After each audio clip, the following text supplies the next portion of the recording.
to running her business. 6 weeks had been a long time away from it. Lucky for her, she had finished her last order in time for the bride's Christmas wedding.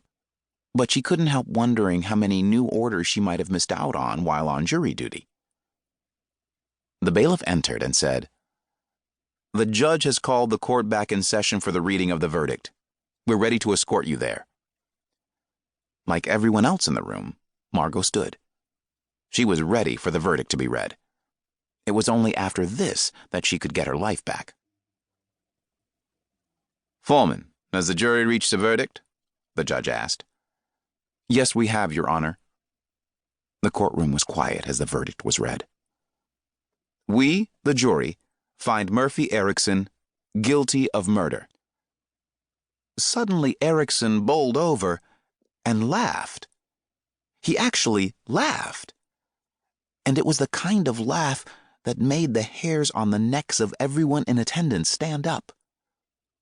The outburst prompted the judge to hit his gavel several times. "Order in the courtroom. Counselor, quiet the defendant or he will be found in contempt of court." "I don't give a damn about any contempt," Erickson snarled loudly.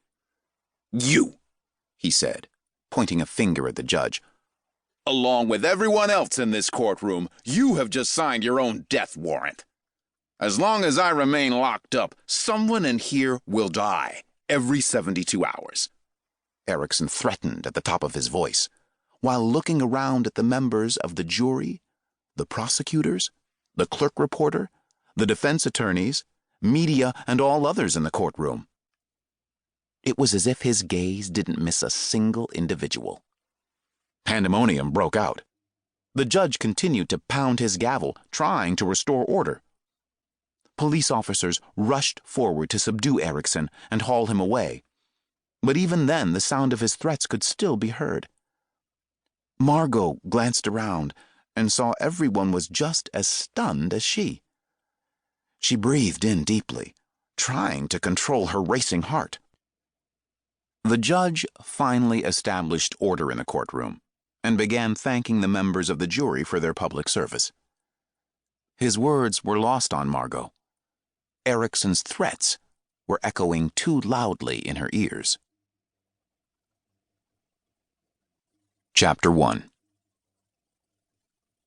Lamar Stryker Jennings walked into the hospital room, stopped, and then frowned. What the hell is he doing working from bed? I asked myself the same thing when I got his call for us to come here, Stryker's friend Quasar Patterson said, sitting lazily in a chair with his long legs stretched out in front of him. And you might as well take a seat like he told us to do, another friend, Stonewall Corson, suggested, while pointing to an empty chair.